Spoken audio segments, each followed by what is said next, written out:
City of Stevens Point Board of Water and Sewerage Commissioners meeting, recorded September 11, 2023. Let's begin. First item of business is the minutes of last month. Any changes or corrections? Additions? The question on item number 4 in a minute.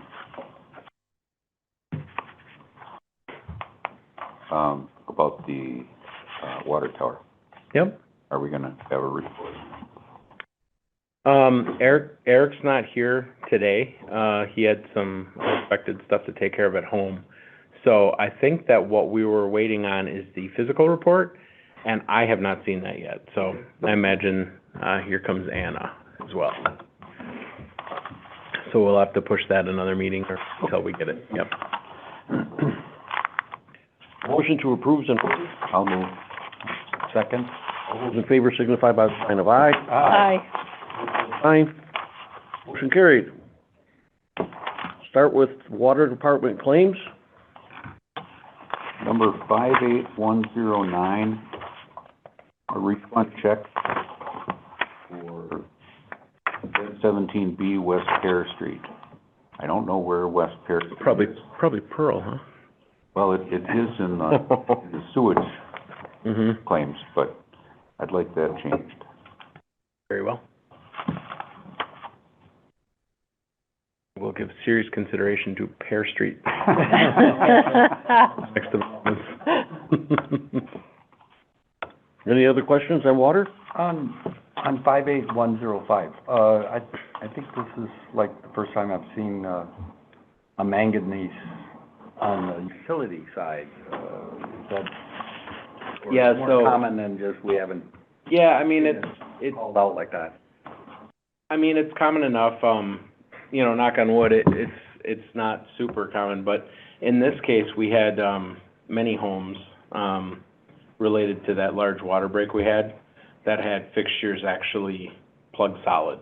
Oh, And, we don't mess with on-premise plumbing because, you end up breaking something or there's a lot of special tools to get certain kind of faucets apart. So when we recognized that, we were responding in that way to some of these homes. We weren't, approving the replacement of fixtures because then a home can make a claim to the city.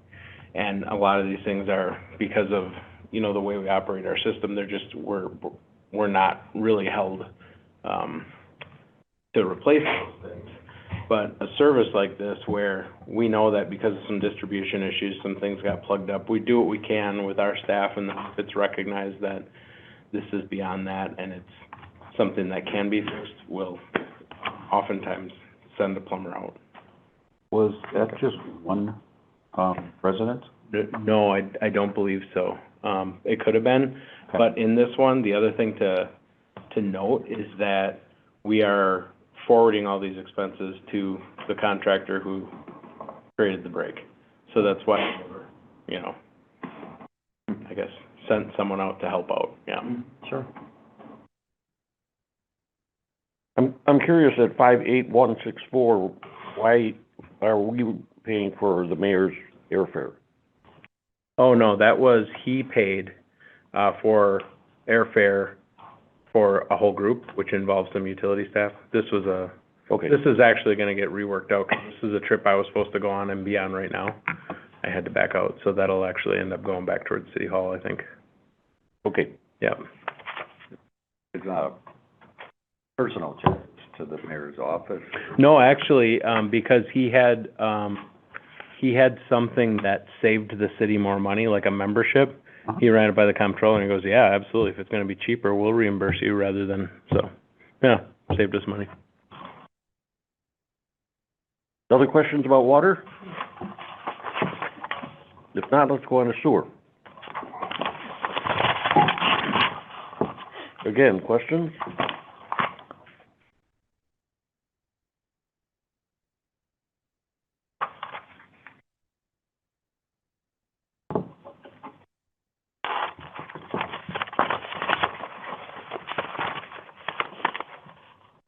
One note here on, this bigger one, we did get our televising, so that was a big capital purchase, which is cleared. All right. Let's look at stormwater.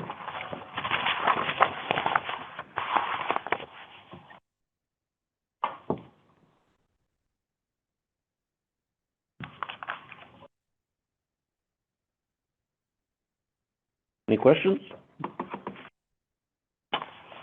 And finally, fourth one is wearing. When I saw that, there's been no activity and I don't believe there was activity the month before. I was just curious, does this money just sit into a checking account or is it, holding account? Is there Well, that could be acquired or? I'll let you go with that. Yeah. The fiber money is in a checking account without interest, at this time, but we do have a money market account, and we do have the ability to transfer back and forth. So we probably should transfer some of it into the money market. Yeah, if there's not a lot of activity in there and, before it didn't seem to make much sense to, The interest rate was so low, it didn't really matter, Yeah. but now. yeah, I think that state fund has some pretty good rates. I know that we were actually, there was a meeting about just that, about investment of funds, figure out how best to kind of handle them, so, I know citywide, we're thinking about that too. We could probably do with half of that or less in this enterprise, so when the time comes to know how best to put those somewhere, we'll do that. Noticed on page 7, says additional restricted cash of $250,000 is invested in CDs. So it's something that we do. Yeah, on the sewer sheet is this one, yep.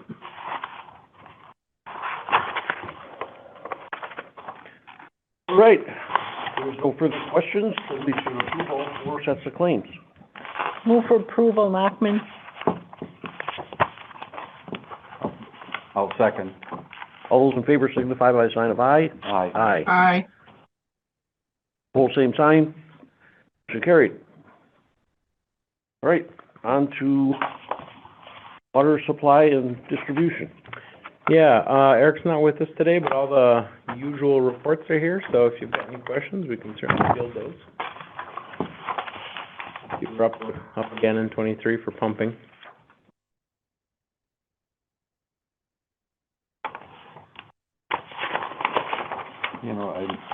I did notice, and we were given the heads up that, we're increasing the pumpage on well 11. Is, particularly in the drought situation that we're in, is there are we measuring the level out there to the groundwater that flag for? Yeah, Could be completely unrelated, but then all of a sudden, these private wells that are pulling water for 35 feet or. So,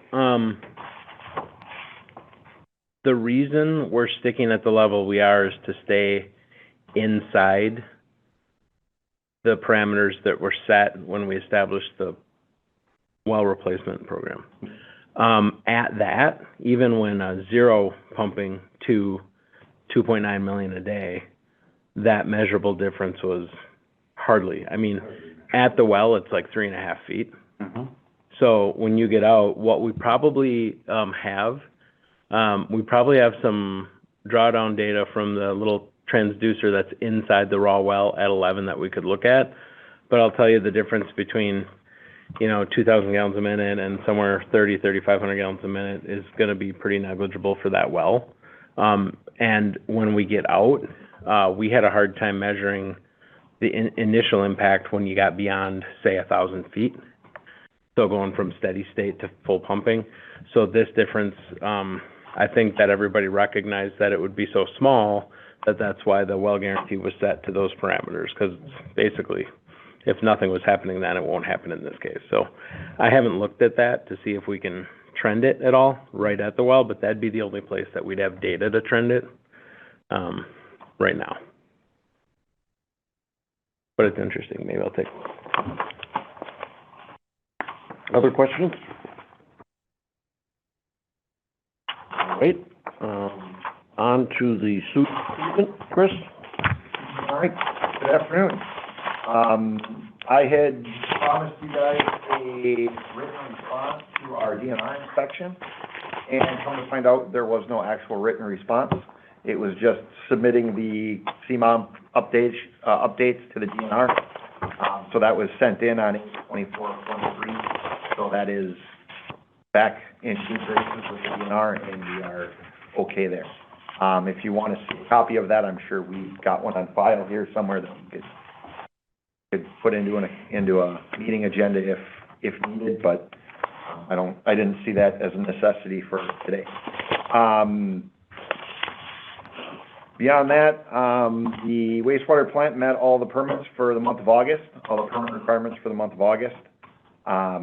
Joel, if you could go to the final effluent discharge, should be the first page. That one right there. We have our fecal coliform numbers right here. Those are our final effluent after they go through UV disinfection. So basically that's a 24-hour testing for fecal coliform going out to the river to make sure there's no pathogens going out to the river. In the beginning of September here, we did exceed our weekly coliform limit. It's one test per week, and we hit 688, so 688. You can see here, the highest number in August was 208. That equipment has been put on the UV equipment has been put onto our 2024 CIP list, our capital improvement plan. It's been on there for 2 years. We're waiting for the DNR to give us our next permit to figure out what numbers we need to be able to meet going forward. So we've been kind of limping this equipment along. Every week we have our staff manually clean the bulbs to make sure that we're getting the proper UV disinfection. One of the racks of bulbs was missed on the cleaning the last time, so we ended up with a higher number. We ended up with a number of 688 the beginning of last week. Our limit is 656, so we were just barely over it. And if we were able to have grabbed that sample a different day, you can sample multiple days in a row and bring that average down. Unfortunately, we ended up with the holiday. We ended up being right at the end of the week when the samples were grabbed. So we were not able to do that. We contacted the DNR right away, let them know that there was an exceedance. There is no action needed by the department. We did run another sample the following day, so it's a 24-hour test. As soon as we realized that we were over, we ran another sample, and that one came back in the 250s.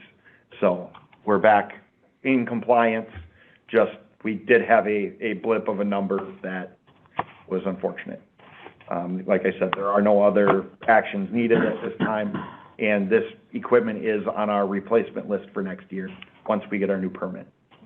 The new equipment, will that be, clean itself automatically? Yep. We don't have to do it manually? Yes, the one we currently have has that system, or has a similar system, but it's failed, and the cost to replace it or to repair it would be a good amount of money towards the next set of equipment. So the way we had been doing it all summer, we've only got to make it another 3 weeks.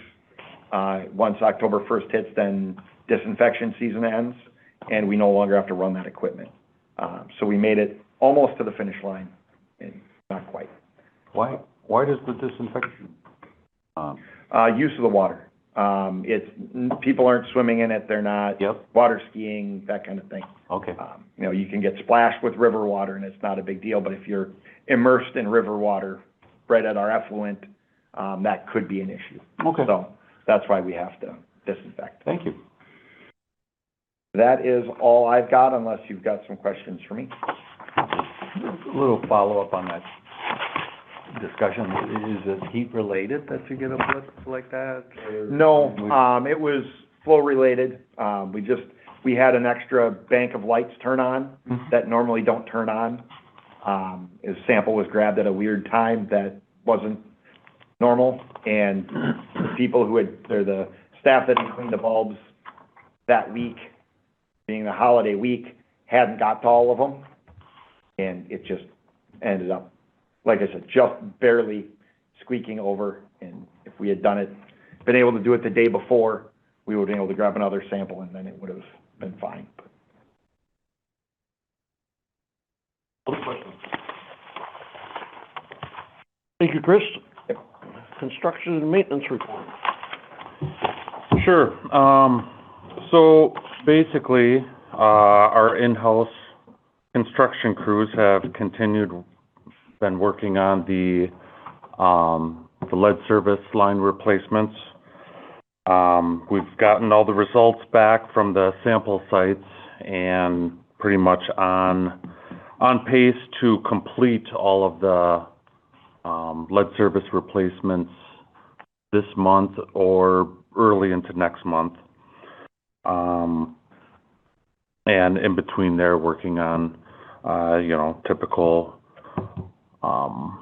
maintenance-related manholes that have gone bad or water valves that are leaking. Collections crew is continued jetting and cutting service lines and familiar with the camera equipment. The contracted jobs that are going on, Integrity is currently digging utilities yet on Algoma Street. That's going to last for about the next 3 weeks. And Jefferson Street has binder placed on it for travel. A1 on the south side, Bush Street project. They are finishing up with digging swales, and grading for paving should start tomorrow on that job. That's pretty much what's going on construction-wise. You have any questions? Would a storm like we had, was it a couple days ago, slow those guys down at all?